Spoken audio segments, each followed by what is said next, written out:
रामधन नाम का एक पुराना व्यापारी था जो अपनी व्यापारी समझ के कारण दोनों हाथों से कमा रहा था। उसका कोई भी टक्कर नहीं दे सकता था। वह दूर दूर से अनाज लाकर उसे शहर में बेचता था। उसे बहुत सा लाभ होता था। वह अपनी इस कामयाबी से बहुत खुश था। इसीलिए उसने सोचा व्यापार बढ़ाना चाहिए और उसने पड़ोसी राज्य में जाकर व्यापार करने की सोची। दूसरे राज्य जाने के रास्ते का मानचित्र देखा गया जिसमें साफ साफ था कि रास्ते में एक बहुत बड़ा मरुस्थल है। खबरों के अनुसार उस स्थान पर कई लुटेरे भी हैं, लेकिन बूढ़ा व्यापारी कई सपने देख चुका था। उस पर दूसरे राज्य में जाकर धन कमाने की इच्छा प्रबल थी। उसने अपने कई किसान साथियों को लेकर प्रस्थान करने की ठान ली। बैलगाड़ियां तैयार की और उस पर अनाज लादा। इतना सारा माल था जैसे कोई राजा की शाही सवारी हो। बूढ़े रामधन की टोली में कई लोग थे, जिसमें जवान युवक भी थे और वृद्ध अनुभवी लोग जो बरसों से रामधन के साथ काम कर रहे थे। जवानों के अनुसार अगर इस टोली का नेतृत्व कोई नवयुवक करता तो अच्छा होता, क्योंकि यह वृद्ध रामधन तो धीरे धीरे जाएगा और पता नहीं उस मरुस्थल में क्या क्या देखना पड़ेगा। तब कुछ नौजवानों ने मिलकर अपनी अलग टोली बना ली और स्वयं का माल ले जाकर दूसरे राज्य में जाकर व्यापार करने की ठानी। रामधन को उसके चहेते लोगों ने इस बात की सूचना दी। तब रामधन ने कोई गंभीर प्रतिक्रिया नहीं दिखाई। उसने कहा, भाई, सबको अपना फैसला लेने का हक है। अगर वो मेरे इस काम को छोड़ अपना शुरू करना चाहते हैं तो मुझे कोई आपत्ति नहीं है, और भी जो उनके साथ जाना चाहते हो जा सकता है। अब दो अलग व्यापारियों की टोली बन चुकी थी, जिसमें एक का नेतृत्व वृद्ध रामधन कर रहे थे और दूसरे का नेतृत्व नवयुवक गणपत कर रहे थे। दोनों की टोली में वृद्ध एवं नौजवानों दोनों सवार थे। सफर शुरू हुआ। रामधन और गणपत अपनी अपनी टोली लेकर चल पड़े। थोड़ी दूर सब साथ साथ चल ही रहे थे कि जवानों की टोली तेजी से आगे निकल पड़ी और रामधन और उनके साथी पीछे रह गए। रामधन की टोली के नौजवान इस धीमी गति से बिल्कुल खुश नहीं थे और बार बार रामधन को कोस रहे थे। कहते हैं कि वो नौजवानों की टोली तो कब की नगर की सीमा लांघ चुकी होगी और कुछ ही दिनों में मरुस्थल भी पार कर लेगी, और हम सभी इस बुड्ढे के कारण भूखे मर जाएंगे। धीरे धीरे रामधन की टोली नगर की सीमा पार करके मरुस्थल के समीप पहुंच जाती है। तब रामधन सभी से कहते हैं, यह मरुस्थल बहुत लंबा है और इसमें दूर दूर तक पानी के लिए एक बूंद भी नहीं मिलेगी। इसीलिए जितना हो सके पानी भर लो, और सबसे अहम, यह मरुस्थल लुटेरे और डाकुओं से भरा हुआ है। इसीलिए हमें यहाँ का सफर बिना रुके करना होगा, साथ ही हर समय चौकन्ना रहना होगा। उन्हें मरुस्थल के पहले तक बहुत से पानी के गड्ढे मिल जाते हैं, जिससे वे बहुत सारा पानी संग्रह कर लेते हैं। तब उनमें से एक पूछता है कि इस रास्ते में पहले से ही इतने पानी के गड्ढे हैं, हमें एक भी गड्ढा तैयार नहीं करना पड़ा। तब रामधन मूंछों पर ताव देकर बोलते हैं, इसीलिए तो मैंने नौजवानों की उस टोली को आगे जाने दिया।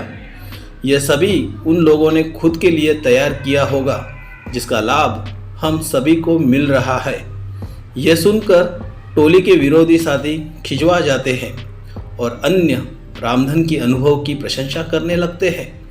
सभी रामधन के कहे अनुसार बंदोबस्त करके और आराम करके आगे बढ़ते हैं।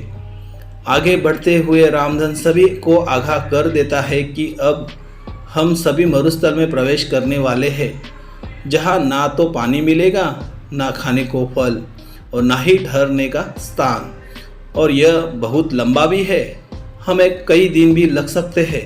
सभी रामधन की बात में हामी मिलाते हुए उसके पीछे हो लेते हैं। अब वे सभी मरुस्थल में प्रवेश कर चुके थे, जहाँ बहुत ज़्यादा गर्मी थी, जैसे अलावा लिए चल रहे हो। आगे चलते चलते उन्हें सामने से कुछ लोग आते दिखाई देते हैं।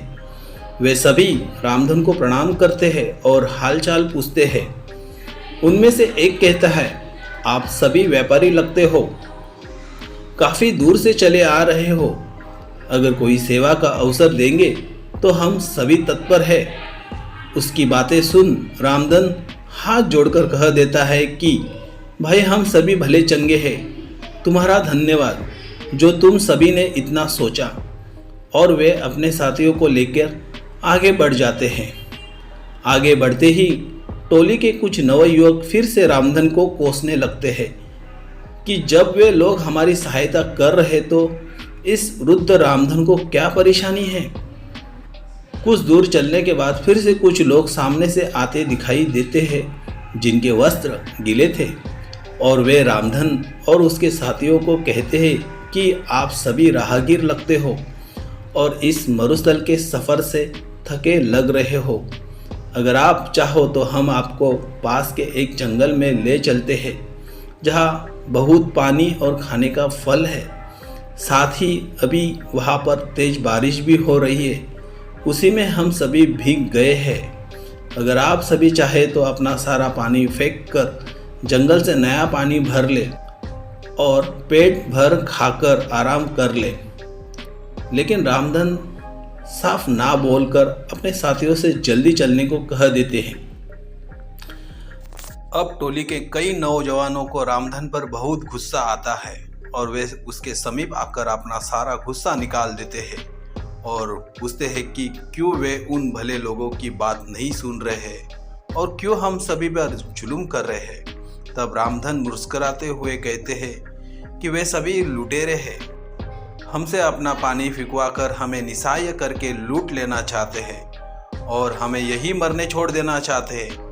तब वे नवयुवक गुस्से में दांत पिसते हुए कहते हैं कि शेठ जी, तुम्हें ऐसा क्यों लगता है।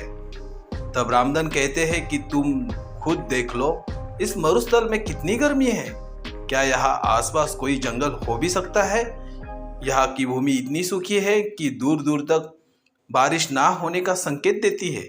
यहाँ एक परिंदे का घोंसला तक नहीं तो फल फूल कैसे हो सकते हैं। और जरा निगाह उठाकर ऊपर देखो, दूर दूर तक कोई बारिश के बादल नहीं है, ना ही हवा में बारिश की ठंडक है, ना ही गीली मिट्टी की खुशबू। तो कैसे उन लोगों की बातों पर यकीन किया जा सकता है।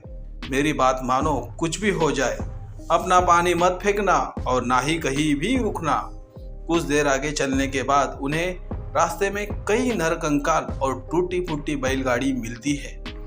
वे सभी कंकाल गणपत की टोली के लोगों के थे, उनमें से एक भी नहीं बचा था।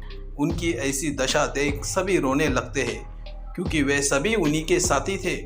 तब रामधन कहते हैं कि जरूर इन लोगों ने तुम्हारे जैसे ही इन लुटेरों को अपना साथी समझा होगा और इसका परिणाम यह हुआ। आज उन्हें अपने जीवन से हाथ धोना पड़ा। रामधन सभी को धाड़स बंधाते हुए कहते हैं कि हम सभी को भी यहाँ से जल्दी निकलना होगा क्योंकि वे सभी लुटेरे अभी भी हमारे पीछे हैं। प्रार्थना करो कि हम सभी सही सलामत यहाँ से निकल जाए। कहते हैं अनुभव की कंघी जब काम आती है जब सर पर कोई बाल नहीं बचता, अर्थात अनुभव उम्र बीतने और जीवन जीने के बाद ही मिलता है। अनुभव कभी भी पूर्वजों की जागीर नहीं हो मिलता। जैसे इस कहानी में नौजवानों में जोश तो बहुत था लेकिन अनुभव की कंघी नहीं थी जो कि रामधन के पास थी, जिसका उसने सही समय पर इस्तेमाल किया और विपत्ति से सभी को निकाल कर ले गया। शिक्षा यही है कि किसी का काम को करने के लिए जोश के साथ अनुभव होना भी अत्यंत आवश्यक है।